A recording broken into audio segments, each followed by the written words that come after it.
Hello and welcome back to Deep Dishes, my fellow deep dishers. Today we're going to be making rice on a stovetop. I know some of you have rice cookers because you're rich and all, but I think rice on the stove is a very good skill to have. And here's what we're going to need to make rice on a stove. So you want to be careful here and measure out your rice, and you want to wash that a couple of times and then soak it for about 30 minutes to get rid of the starch.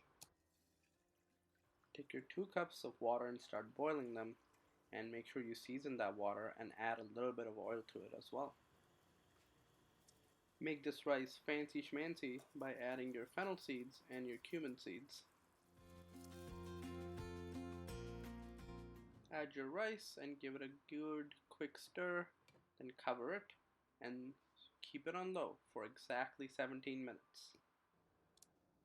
At the end of 17 minutes, you want to take a fork and you want to fluff your rice so that it gets a little more light and a little more airy, and then you want to let that rest for another 5 minutes.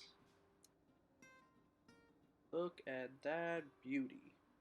Your rice is ready to go. You can eat it with anything you want now.